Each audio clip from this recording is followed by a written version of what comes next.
We are expecting the premiers to speak at a closing news conference that will take place very shortly. We will bring that to you as soon as it happens.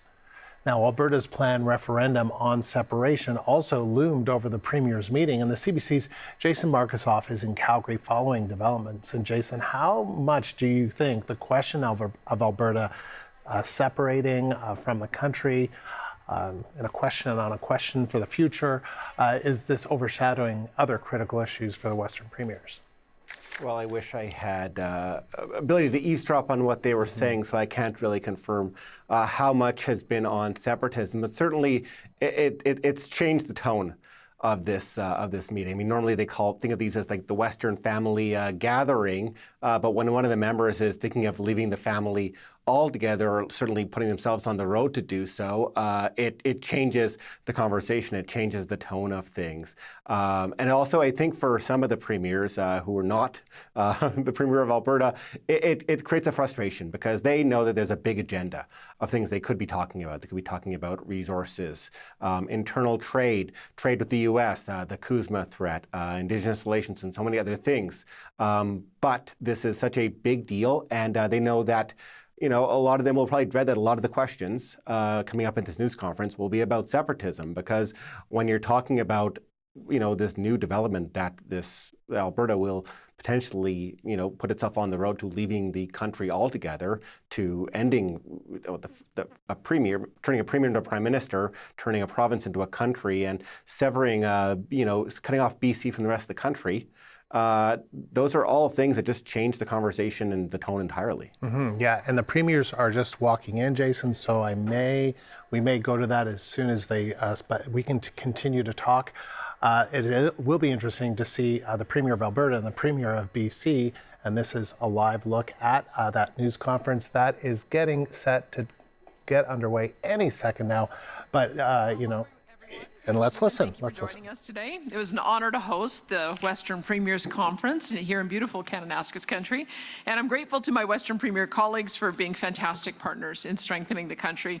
I'm also grateful to the Indigenous business leaders who joined the Western Premiers in a roundtable yesterday to explore practical approaches to economic reconciliation.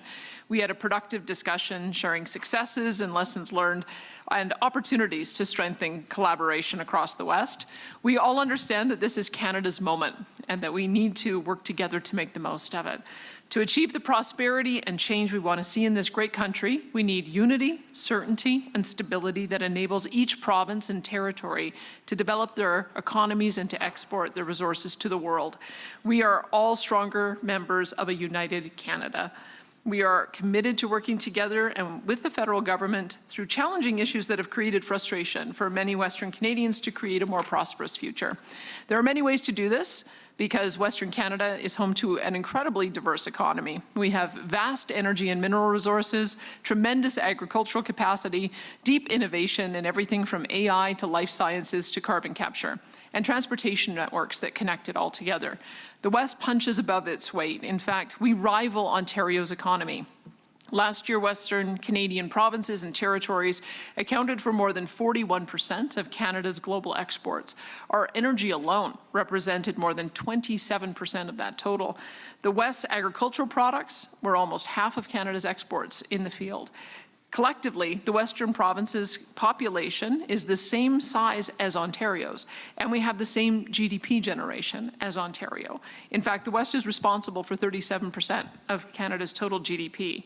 And those are impressive numbers, but to realize the West's true potential, we need to think bigger, because we are just getting started. Thinking big was a huge part of our conversations these past couple of days. In all of our discussions, the focus was on how to position Western Canada as a global leader.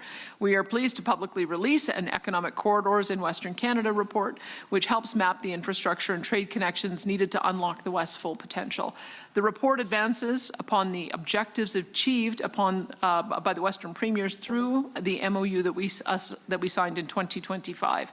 If Canada wants growth, resilience, and expanding access to global markets, we need corresponding federal investment and partnership in a port-to-port-to-port strategy. We discussed prioritizing nation-building projects from pipelines, rail and ports to electricity transmission and trade corridors. We all agree that more federal investment and faster action are needed on these projects, and we welcome the federal government's intention to advance reforms to accelerate project approvals, which must be implemented through legislation and concrete policy changes. Canada can't afford delays in developing nation-building infrastructure. With CUSMA negotiations underway, we also agree on the importance of stable and predictable North American trade frameworks. We must strengthen our current trade relationships while also making sure that we develop new partnerships across the globe. We also discussed the growing importance of defense and national security in the West and the North. From Arctic sovereignty to critical infrastructure to reliable energy and supply chains, Western Canada has an essential role to play in Canada's security. Beyond economic growth, we discussed ensuring Western Canada has a strong voice in advancing practical reforms that keep communities safe, support victims, and strengthen frontline capacity. We shared deep concern and sorrow about the tragic events in Tumbler Ridge in February and discussed the need for federal legislation to address the needs for mandatory reporting of threats to protect communities. And finally, we also discussed this year's wildfire season and the need for additional federal funding for Western provinces and territories to continue investing in disaster preparedness. And we noticed that the federal government just announced an investment in additional 10 firefighting helicopters today, and we're grateful for that. There are many points of agreement among us, and we are firmly aligned on the need to continue to build a stronger, more competitive and secure Canada by fully realizing the strengths of the Western provinces and territories. I'm proud to be an advocate for the West's success, and I'm excited about how much we'll accomplish together for this nation that we love and the people that we serve. Thank you, and now we'd be happy to take questions. Thank you. We'll now enter the media Q&A portion. We'll be taking one question, one follow-up. A reminder to media to state your name and outlet before asking your question and direct it to the according premiers as well. We'll start off with questions here in the room, and then before trying to make our way onto the Zoom call for some questions there too. We'll go ahead to our first at the mic. Hi there, Janet French with CBC Edmonton. My question is for Premier Canoe. So I understand that you met with chiefs yesterday, some Alberta First Nation chiefs, to hear their concerns about separation referendum question and other matters. And I'm wondering why did you want that meeting, and tell us what happened in the meeting. Thank you. And first of all, I want to thank Premier Smith and her team for doing a wonderful job in hosting us here in Kananaskis. And thanks to all the folks who work here at this beautiful hotel. So I come bearing an important message from the First Nations of Canada on the question of Alberta separation. I've heard loud and clear that Indigenous people from coast to coast to coast are prepared to use every treaty right at our disposal to ensure that Canada does not lose Connor McDavid. We wanted to spend some time with some of the leadership, and of course I want to acknowledge the leaders who are participating in the roundtable here as well. As a gesture of goodwill, this is how I was raised, to pay respects when we come to a territory. And so I would describe yesterday's meeting as a cultural gathering, a cultural visit. And I was very moved. They actually gave me a Blackfoot name during the opening ceremony that we had, and we had a very, very good discussion.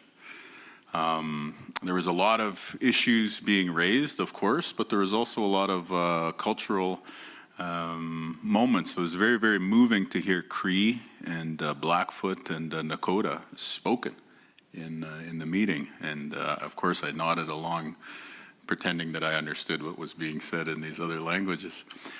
But I had the opportunity to share with Premier Smith yesterday some of the concerns around Section 35 and the need for it to be respected. So there was some of that bringing forward a message, definitely, and I want to share that with the room here. But I also had a message for the chiefs, which is, I'm a patriot. I love this country.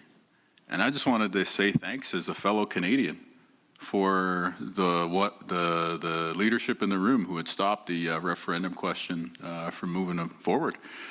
And I thought that was important to say as a representative of Manitoba. And so we had a really good visit, and then we came here and we had a really good meeting with our fellow premiers. And so I think the other thing that I wanted to share is after the meeting and when we were leaving Calgary, we stopped at A&W and there was an older woman who was working there, and she stopped me as she was handing me the brown paper bag, and she goes, "Wap, tell our premier we don't want to separate from Canada."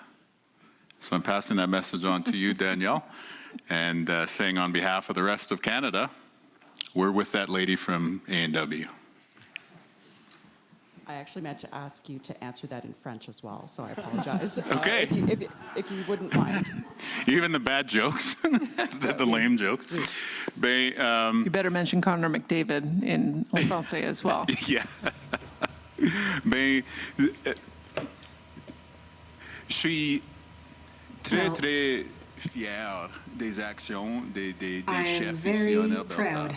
Of the actions of the leaders here in Alberta who have acted to promote Canada. But yesterday, it was mainly a cultural meeting. They even gave me an Indigenous name during that meeting. So I'm very honored to have this opportunity to engage on a cultural level and to engage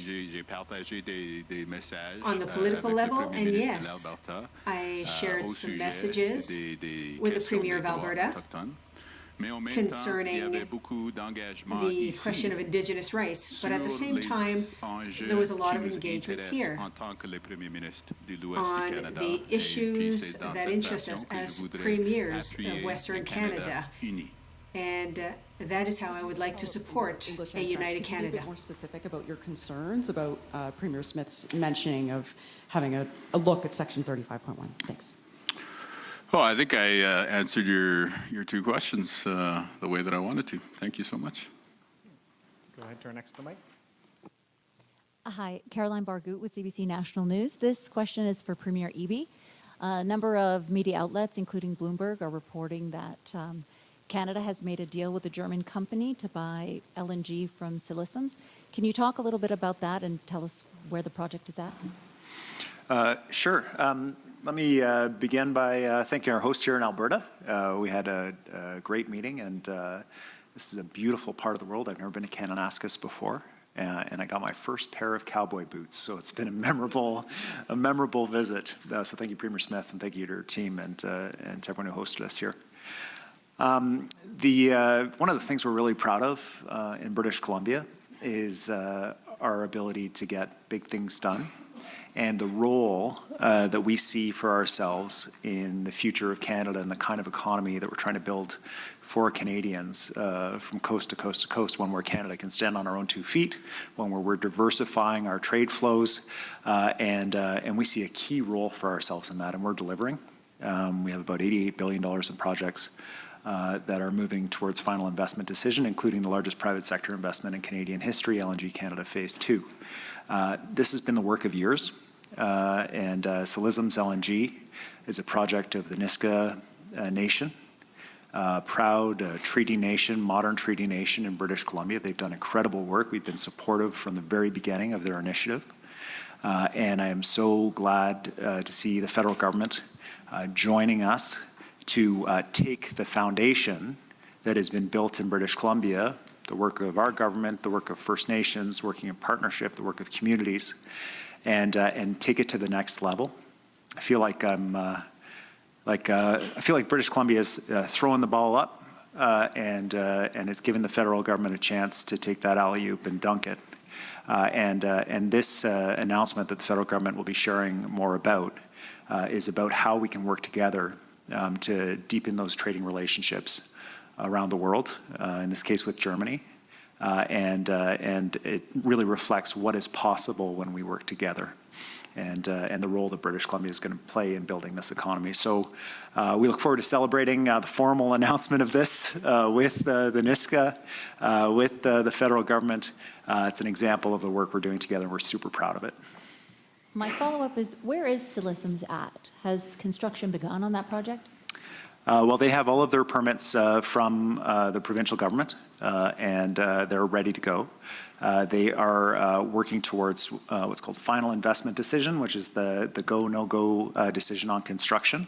Part of the work to get to final investment decision is securing offtake agreements. That's commitments to buy the LNG from the facility. So a major announcement with a European partner of purchasing LNG gets us that much closer to final investment decision of this more than $10 billion investment in British Columbia and Canada. Thank you. We'll go to our next at the mic. There we go. Well, thank you for taking my question. Another BC reporter, Ben O'Hara-Byrne. To David Eby, yesterday you said you'd come here looking for clarity about what exactly your counterpart, Danielle Smith, was up to with her question on separation. How satisfied are you with the answers, and what did you hear? Thanks for the question. I think the dominant question I was hearing in British Columbia is, why is Alberta doing this? Why are they putting a referendum question forward about the future of the country? It's a question I brought here to Premier Smith to engage with her on this important question about the future of our country. I've expressed my concerns about it.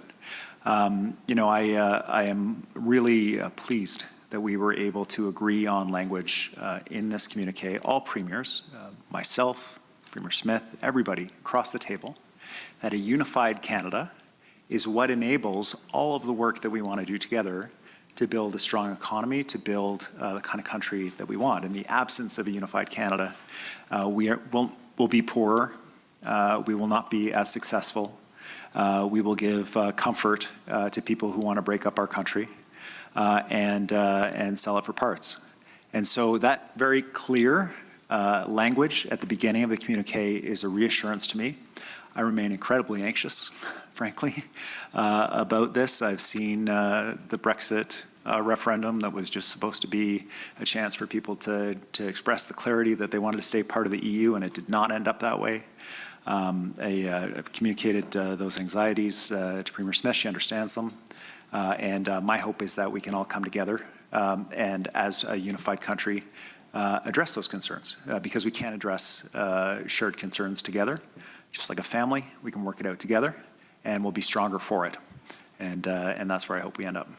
And to you, Premier Smith, what did you hear from your counterparts at this table about those same concerns? This reads like a manifesto of why there shouldn't be a referendum. Well, as I told you yesterday, in British Columbia, Alberta, and Saskatchewan, we have citizen-initiated referenda. British Columbia themselves had one when 700,000 people signed a petition on the HST, and that went to a vote, and it probably didn't go the way the government of the time thought it would go either. And so we're very conscious of the fact that 700,000 citizens signed one of two petitions wanting to have this question, and it's my job to ensure that they have hope in Canada again, that we have to address the legitimate grievances that have come from 10 years of economic attack on our province.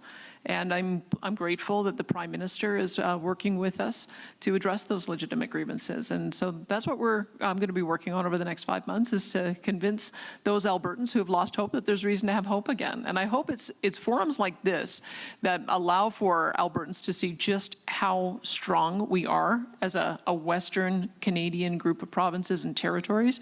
It is, when you think about the incredible opportunity that we have, that we're already the population size and economic strength of Ontario, and we're just getting started on opening up markets into Asia.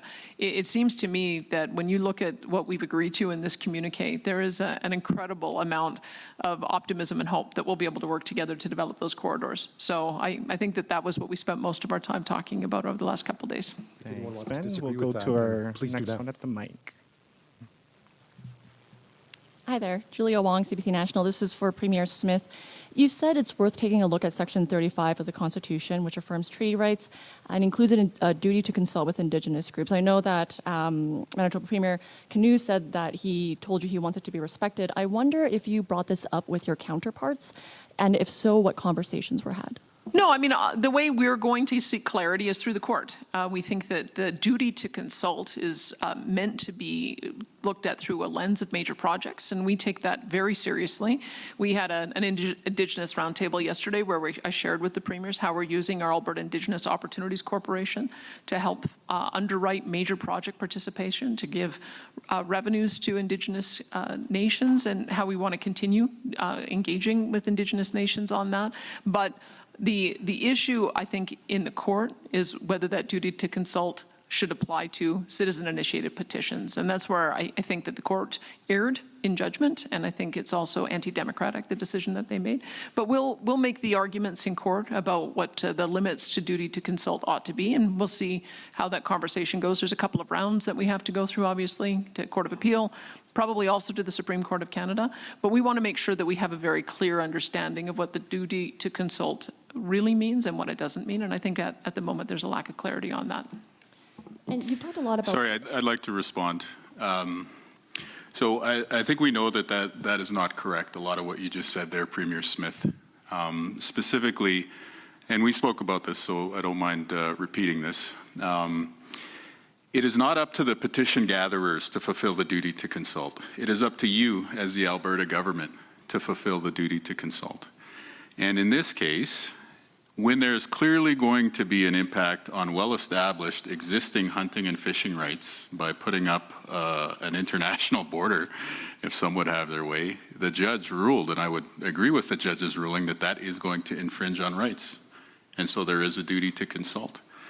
Now, to take a step further, for the Albertan who's been frustrated over the lack of progress on pipelines, you've got the Premier of BC announcing LNG, we're working on Churchill, we're working on northern trade corridors. This is a moment to get big things built in Manitoba.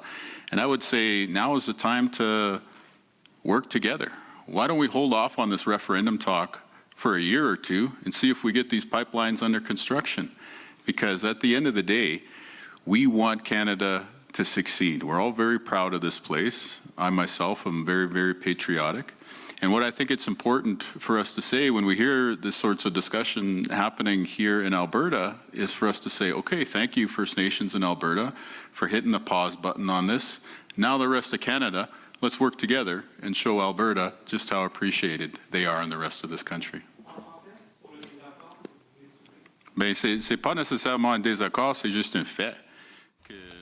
Well, it's not necessarily a disagreement, it's just a fact that Section 35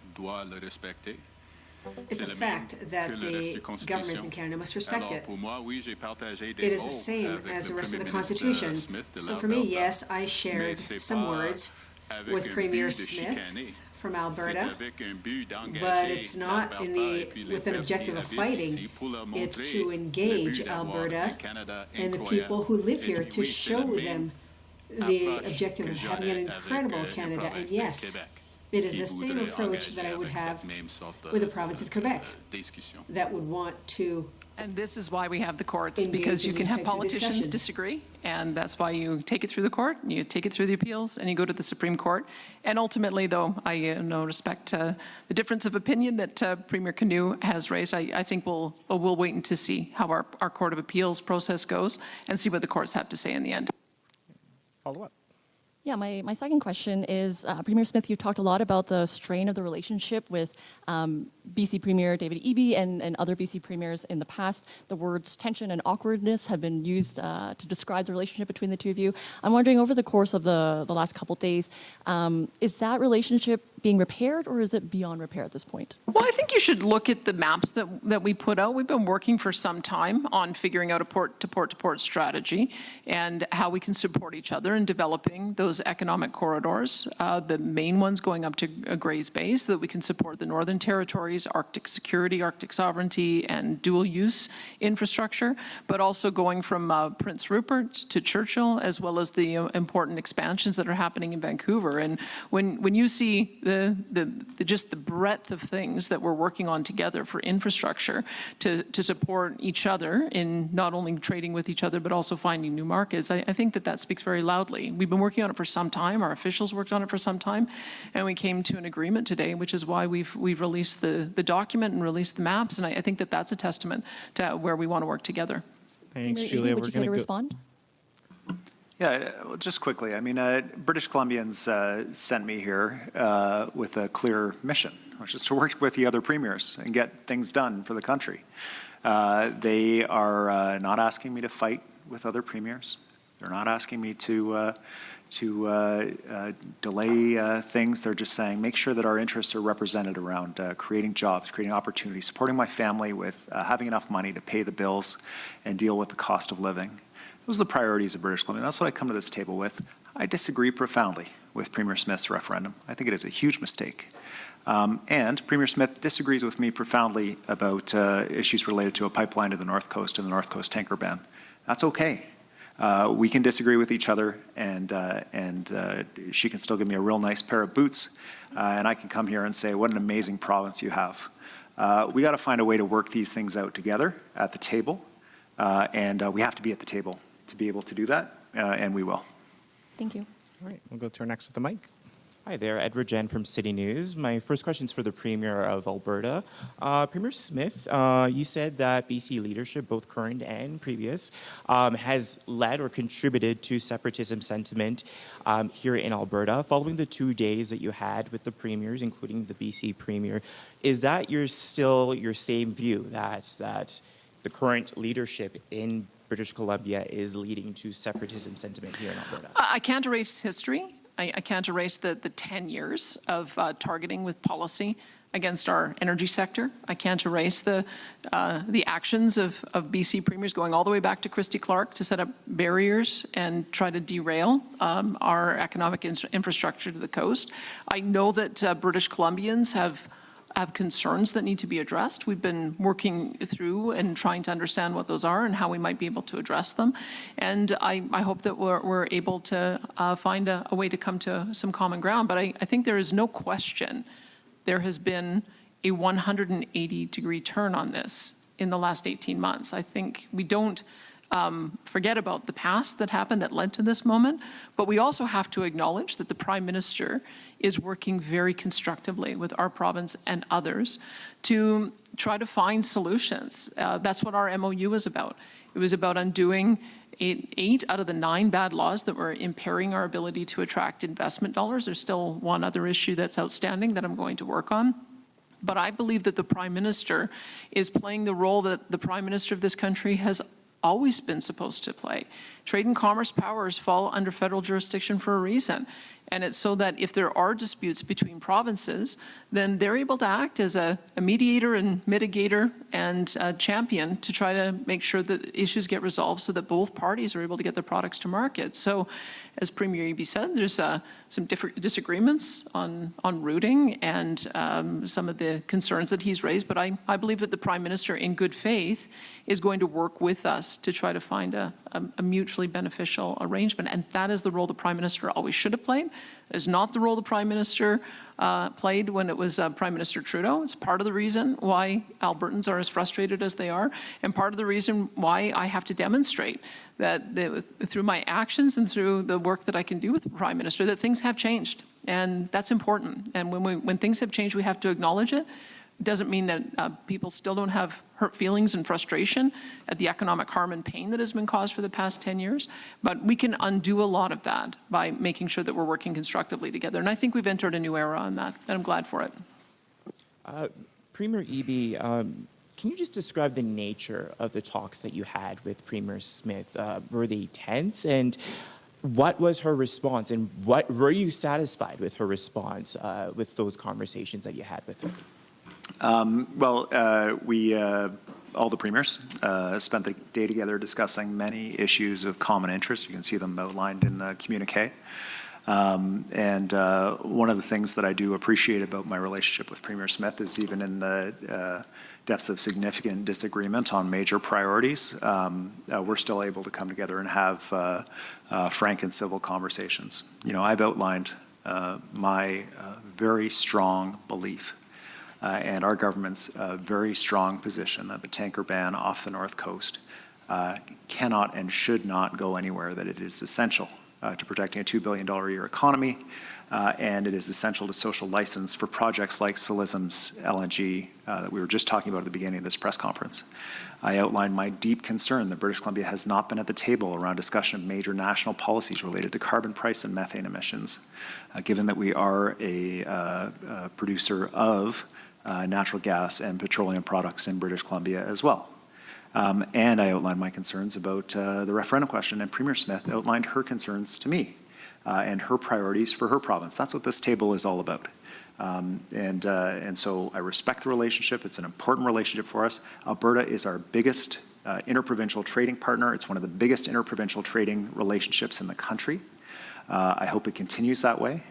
And we have far more to lose than to gain by letting disputes come between us, and certainly by not finding a path forward.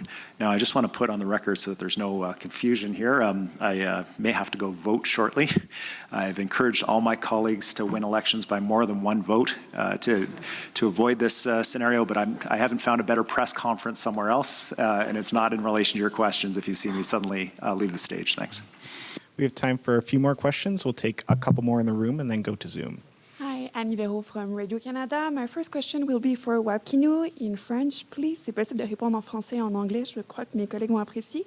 Je vais faire suite à la question de ma collègue. Vous avez rencontré les leaders des peuples autochtones ce matin. Je me demandais si les discussions que vous avez eues aujourd'hui, selon vous, vont être suffisantes pour répondre. The discussions that you had today, in your opinion, will they be sufficient to address the concerns that you've heard?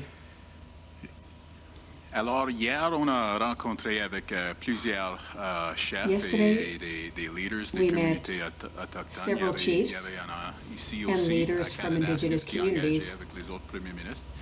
Et puis, There was some pour here moi, as well c'est with toujours Kananaskis who important spoke with de other juste premiers, montrer le but for respect. me, De juste it's always dire important que oui, nous sommes ici to just show pour respect, engager avec des questions to say, des yes, we are politiques, here des questions to des engage ressources économiques. Et puis, with political questions, pour moi, c'était important economic avant d'engager resources avec mes issues, collègues and ici, for de me, montrer, it was cette signe important de respect, before engaging with my colleagues here les peuples to show this autochtones sign of ici. Et puis, respect ils ont engagé avec moi dans une to façon the indigenous culturelle. people Alors, here. pour moi, c'était très important. And they engage with me Au niveau de on a cultural level, votre so for question me de it was very comment est-ce que important. ça marchait ici, Now, when it comes après to cet your engagement, question, ben, oui, il y avait how things went after this engagement with them, well, yes, there was a conversation politique de la séparation d'Alberta, mais surtout on c'était un engagement avec les enjeux on the économiques. separation of Alberta, Les but it enjeux was dans le mainly système de santé, engagement les about enjeux economic au sujet issues, des about the services healthcare sociaux et des system autres and about besoins. Alors oui, ça se peut qu'on a une discussion social services and other needs. de l'unité So nationale yes, au niveau it's ici, possible mais that we'll beaucoup have des chefs que j'ai rencontrés avec a discussion sont at plus this level, engagés avec les but a lot of services the directs chiefs that à I leurs spoke citoyens with et avec les autres are Albertains, more Albertains et engaged puis, with direct Canadiens. services to citizens Oui, and other et puis, Albertans and une autre Canadians. chose qui était... And Ben, another thing, tu as utilisé le mot inquiétude. Well, Une inquiétude, c'est les divisions you entre use the word les personnes qui concerns. habitent ici Their dans concerns l'Alberta. is Et je division prends ça très sérieux. between Alors people oui, who il y a live here in des Alberta. questions de l'unité I take that very canadienne, mais il y a seriously. aussi So juste yes, des there questions are des voisins questions of Canadian qui unity, but devraient there's être also capables a question of our d'habiter, neighbors à who côté should à be l'autre. able Alors j'espère qu'en engageant to avec le live Premier next ministre to de each other. l'Alberta So I et puis hope des autres collègues, that nous pourrons by trouver engaging une façon with the Premier of de Alberta and our other réunir, colleagues, les Canadiens, we'll be able to de find a côte à way côte à côte. to So, just to gather and repeat in unite English for your Canadians from colleagues, coast to coast to coast. You know, when I met with folks yesterday, there was a lot of engagement culturally. There was a lot of political discussion, of course. Alberta separation is very top of mind for everybody, but I think it was more so about questions of the economy, healthcare, pensions, and the ability to sustain social services for their citizens. So we can have a discussion at this level about, you know, national unity, but like most leaders, I think the chiefs that I was engaging with are also very, very concerned about how they're going to help people, you know, pay the rent and put food on the table and stuff like that. And then when you asked about anxieties or uncertainties that people have expressed to me, certainly we want to see Canada work with Alberta as like a strong, strong economic engine and a source of cultural life and vitality for the rest of the country. But I think one of the concerns that I heard was just about the division that is unfortunately crept up from time to time. And, that's what really, over the course of my political career, I've tried to focus maybe more on a message of unity, because it is about neighbors being able to live next to neighbors. And whether you're Indigenous, non-Indigenous, Albertan, non-Albertan, we're all Canadians, and we got to find a way to live together. So hopefully through some of the more challenging conversations, as evidenced by the comments by both Premier Eby and Premier Smith today, I just hope that we can all live together as Canadians and have our disagreements when we have them, but more importantly, focus on the things that unite us as part of this great country of Canada. My follow-up will be for Daniel Smith. According to some information from Radio-Canada, Stephen Guilbeault is set to leave politics soon. Would like to have your reaction on that. I wish him well in his future endeavors. Thank you. Thank you. We have time for 2 more questions. We'll take one more here from the room, and then we'll take one from the Zoom. David Winnick, Western Standard. This one's for Premier Smith. Prime Minister Carney said a referendum vote of 50% plus 1 is not enough to separate from Canada. Do you agree? I think the Prime Minister also said that the question we're asking is not a Clarity Act question. It's a question asking if Albertans want to remain in Canada or if they want to start the process of ultimately moving to a referendum on whether or not to separate. So it is testing the waters based on 700,000 signatures collected, 400,000 on the Remain petition, 300,000 on the Independence petition. But it's structured in a way that allows us to get some indication from Albertans on policy. It's not a Clarity Act question. It's not binding. Okay, and this goes to Premier Eby. This has to do with the German LNG deal. If BC natural gas is good for export, then why isn't Alberta oil? So thanks for the question. In the North Coast region where the LNG tankers will be passing from the Silizum's LNG facility, there are a collection of First Nations that have lived in that area for thousands of years. And their culture, life, economy is dependent on the North Coast. Fishing, the beaches, being able to harvest food that they need, and also for the economies up there, which are it's not the easiest place to make a living. There have been oil spills nearby. We had the Nathan Stewart, which was a tug, spilled diesel, destroyed a fishing area off of Bella Bella, and then of course the Exxon Valdez. And so there's a lot of anxiety in that region about the impact of catastrophic oil spill, and more particularly a bitumen spill, and the impact that would have that could not be remediated. These are incredibly treacherous waters. A natural gas leak evaporates into the atmosphere. A bitumen spill is around forever. And so when we are engaging with these nations that have rights and title in the area about economic development in the region, they say, look, we're game. We're here. We're partners in economic development. Just please do not do work here that could catastrophically impair our livelihoods for generations to come. And that means no bitumen tankers, no oil tankers in this region. That's why multiple generations of politicians from multiple parties have supported the tanker ban in this region. Dangerous waters, fragile ecosystems, dependent communities. And that's the difference. That's why we support the expansion of the TMX pipeline through the optimization project, why we're working on that with Alberta. And that is why, at the same time, we can say, please do not remove the tanker ban off the North Coast. It is not the same thing, and don't feel like it is the same thing, because a lot rides on whether or not those nations are supportive, not the least of which is the largest private sector investment in Canadian history, LNG Canada Phase 2, as well as the Silizum's LNG project that I was just telling you about earlier. Thank you. Thank you. We have time for one last question. We're going to go to the Zoom. We'll be going to National Post, Rahim Mohammed. You should be unmuted and can ask your question. I see Premier Eby's just leaving, unfortunately. On top of the headline question that Premier Smith is asking about Alberta's future in Canada, She's also putting forward 5 constitutional questions to Albertans. A big one is for more provincial control over judicial appointments. Abolishing the Senate is another one. I wanted to check the temperature and gauge the interest across the room in another round of constitutional talks and a potential Western Canada-led fix to the problem parts of the Constitution.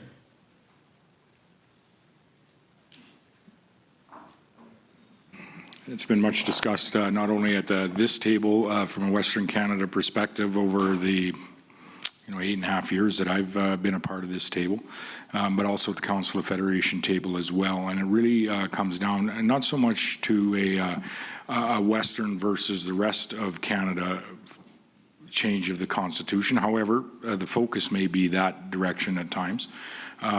But to a provincial autonomy and having respect for the Constitution. And I think, the federal areas of the Constitution and the provincial areas of the Constitution. And I think before we even get into that, we can agree on the fact that when we have strong and growing and vibrant provinces that are working together, unified and having, to David Eby's points, a frank and civil conversations like you saw here over the last day and a half. To further our opportunities collectively.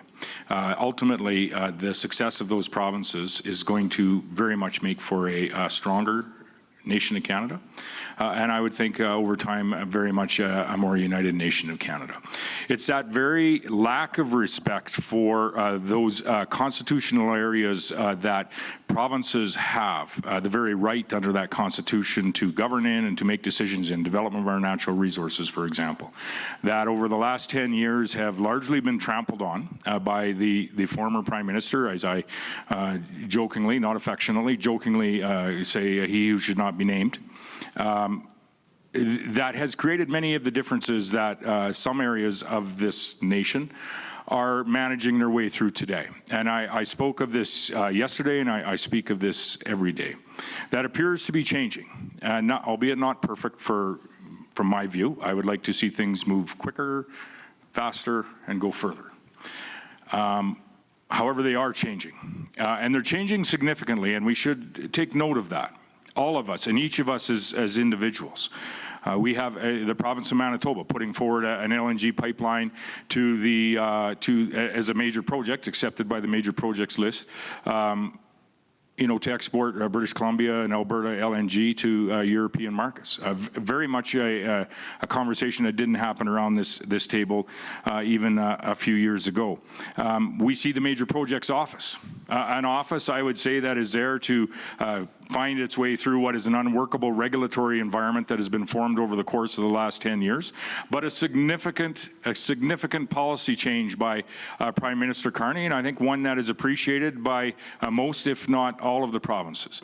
You see the province of British Columbia, Alberta, we have an interest in expanding our energy producing industry in Saskatchewan, in particular on the west side, but also in the southern part of our province, and accessing some of that additional egress capacity. And we'll find a route. We've done this before. We just built a line to the west coast a number of years ago, and we will do it as Canadians by talking to one another and consulting with one another throughout that process. You've seen Prime Minister Carney greatly elevate Canada's credibility in the global sphere, in the global trade environment. I've seen that firsthand as I've been on a number of missions with them to other countries that are very important to not only the Saskatchewan economy and all of our provincial economies, but more broadly the economy of our nation of Canada. And so you see significant changes, albeit admittedly, not perfect.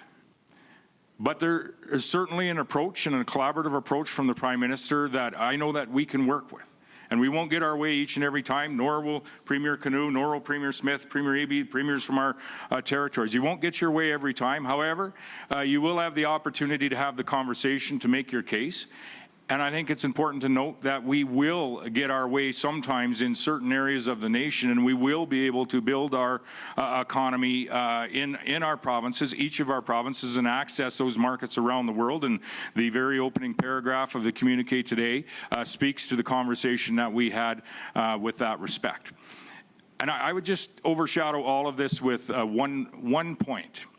Three of the largest projects that are happening, private sector projects that are happening in Canada today, are happening between the premiers that sitting on this stage in Western Canada. The largest being the LNG project in British Columbia. BHP and a data center, BHP Potash Mine in Saskatchewan is number 2. A data center is number 3. And you can go beyond that down the list and you'll find those in a number of our provinces in Western Canada. So Premier Smith's point about the unrivaled growing economy in western and northern parts of our nation is our path to that economic powerhouse or the strongest economy in the G7. It is our path to becoming a global energy superpower. Alongside those significant projects that are tens of billions of dollars, I would suggest that the largest projects are yet to come, and they're to come in that energy space. Whether that be in Alberta or British Columbia, whether that be flowing product to our west coast or out the port of Churchill, some of the most significant and largest projects that are going to have the largest and most significant impact on our Canadian economy have yet to come. If we continue to work together, have those frank and civil conversations, speak about working together in the unity of our nation, giving everyone reason to want to be a part of our nation. And I certainly saw that in the room over the last day or day and a half, and I just say thank you to my provincial counterparts for, although we don't agree on everything, we can set aside, not set aside those divisions, work through those divisions to a better place for all of us. And I think what you'll see in the next number of weeks and months is a discussion about all the reasons that we should be continuing to work together, expand our economy so that we can make those investments in community that you spoke of earlier, Premier Canoe, across this nation. And that's the only way we're going to do it, is by not backing away from the table, not judging, not casting judgment on any other Canadian, but giving them reason to want to be a part of this nation. I see it starting to turn with the federal leadership that we have. Not perfect, but it certainly is better than we have. And I would say that it is an opportunity for us to aspire to some of the statements that he's made, and I think aspire to a number of the things that we want to aspire to in our respective jurisdictions. Go for your follow-up. So Premier Moa, what I'm hearing from you is a big part of what's changed is you have a Prime Minister in Ottawa who's more respectful of provincial autonomy than the last guy. But should the provinces have to rely on the benevolence of Ottawa? And if not, would it be worth changing the Constitution to write in things like an opt-out clause for provinces from federal programs, to write in a statement of primacy of provincial law in areas of shared jurisdictions, both of which are questions being put to Albertans right now in that province's referendum? Well, one of the challenges, and this, I guess I got away from this in my last answer, but one of the challenges is it's not easy to change the Constitution. We've changed it once on an item to do with taxation on in the railway system in Saskatchewan. I've openly tried to change it a number of other times as well in some of the themes that you have spoken about over the course of the last 10 years when we were having, unconsulted policies from Saskatchewan's perspective and the industries that are employing Saskatchewan's people's perspective that were harmful to families and to communities in our province. And that feeling was very real. And so I have had conversations at the Western Premiers Conference in years gone by and the Council of Federation Conference in years gone by about putting forward motions in that theme to actually change the Constitution. That was the only way that we saw as possible to get the changes that we needed with the current leadership that we have. Today, that's different. You can pick up the phone and you can talk to the Prime Minister. And I don't think there's anybody here that feels that they can't. You can work through the challenges that you might have, which I would suggest is the Canadian way. For us to work through to what is the best solution. You aren't always going to get your way, also the Canadian way, but you are going to get your way sometimes, and we are going to arrive at a better place collectively. That is, what I see happening right now. And I'm happy for it. And that'll be all the time we have for questions today. Thank you, everyone, for joining us. And you have been listening to the news conference of the Western Premiers meeting that took place over the last couple of days. Some interesting, maybe some tense moments in this news conference. the host there, Alberta Premier Danielle Smith, leaving the stage there. She said in her prepared remarks, "This is Canada's moment. We need unity, certainty, and stability." But a lot of the questions were centered around Alberta's referendum in the fall, which will ask Albertans whether or not they want to remain in Canada or give the government a mandate to have another referendum in the future about leaving Canada. We heard the Premier of British Columbia say he's incredibly anxious about this. We heard him also say, "I disagree profoundly with this referendum," but that Danielle Smith, the Premier of Alberta, disagrees with him on a pipeline to the North Coast, and that's okay. We heard the Premier of Alberta say she's having this referendum because of citizen-initiated referendum legislation, and that she's grateful that the Prime Minister is working with us to address the grievances of Albertans. And there was also, and CBC's Hilary Johnstone joins me now, who's listening in with me, and we're going to play it back, but there was also an interesting moment between the Premier of Alberta, the Premier of Manitoba, but let's kind of just first talk about what we heard there. There was, and as you say, we'll get to that in just a moment. But this started off, as you say, with the host, Premier Danielle Smith, reading some of this communique and talking about this need for unity and stability. And we heard BC's Premier David Eby saying that sort of language was giving him some reassurance. Of course, as Andrew was saying, even though this meeting was supposed to talk about a number of things, everything from the economy to infrastructure to defense in the Arctic, a number of different things that were on the agenda. Certainly, that upcoming referendum dominated a lot of the discussion, and we heard that there from the premiers. They all, in their own sort of way, tried to talk about why they were feeling optimistic about the direction that things were heading in. They also certainly tried to show that there was some unity there. You heard the BC Premier talk about the fact that he got his first pair of cowboy boots, how beautiful this part of the country was, that he had never been there. You heard Manitoba's Premier as well talk about this need for unity and togetherness as well. And then there certainly did come a moment, and I will sort of back up here by saying, just remembering that court ruling from a couple of weeks ago when a judge determined that Elections Alberta essentially erred by allowing a referendum to go forward because Alberta had not consulted with First Nations, had not fulfilled its duty to consult. And that is why it would seem we are now sort of in this situation where in the fall there will be a referendum on whether or not Albertans would like to stay or start this process of potentially moving forward. And that is sort of the tee-up to this moment, of course, that you were speaking about. Yeah, and so we're going to play that tee-up now because this is how the Premier of Alberta sort of characterized the duty to consult First Nations and how the Premier of Manitoba vehemently disagreed. Let's watch. No, I mean, the way we're going to seek clarity is through the court. We think that the duty to consult is meant to be looked at through a lens of major projects, and we take that very seriously.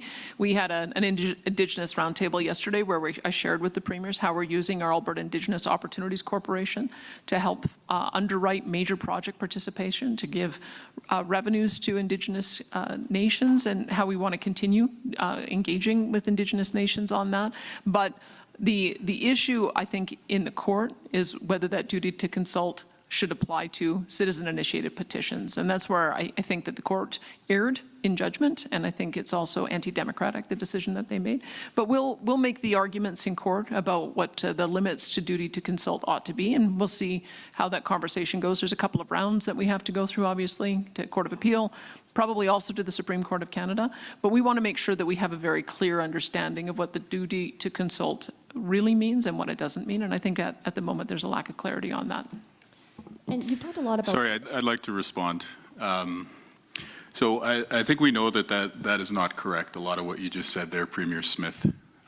Specifically, and we spoke about this, so I don't mind repeating this. It is not up to the petition gatherers to fulfill the duty to consult. It is up to you as the Alberta government to fulfill the duty to consult. And in this case, when there's clearly going to be an impact on well-established existing hunting and fishing rights by putting up an international border, if some would have their way, the judge ruled, and I would agree with the judge's ruling, that that is going to infringe on rights. And so there is a duty to consult. Now, to take a step further, for the Albertan who's been frustrated over the lack of progress on pipelines, You've got the Premier of BC announcing LNG. We're working on Churchill. We're working on northern trade corridors. This is a moment to get big things built in Manitoba. And I would say now is the time to work together.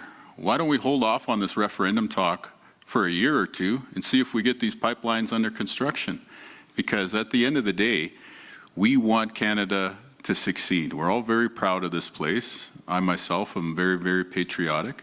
And what I think it's important for us to say when we hear this sorts of discussion happening here in Alberta is for us to say, okay, thank you First Nations in Alberta for hitting the pause button on this. Now the rest of Canada, let's work together and show Alberta just how appreciated they are in the rest of this country.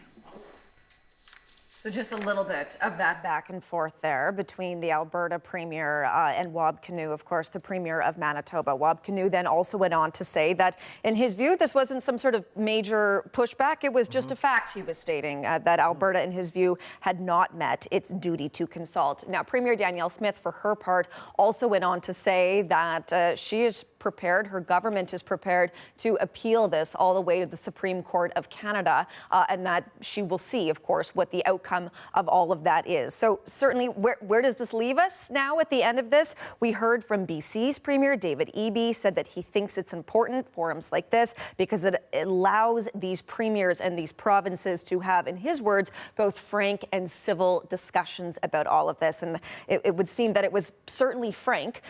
We weren't behind closed doors to know exactly the tone, but certainly trying to present there some sort of united front, but also showing that they do have some disagreements on some of these issues. And it's sometimes unusual to see that happen live, where they were going to go on to the next question, and the Manitoba Premier said, "Wait a second, I'm going to interject. I have something to say about this, and these are important issues." And appreciate that reporting. Hillary, great. Okay, thank you.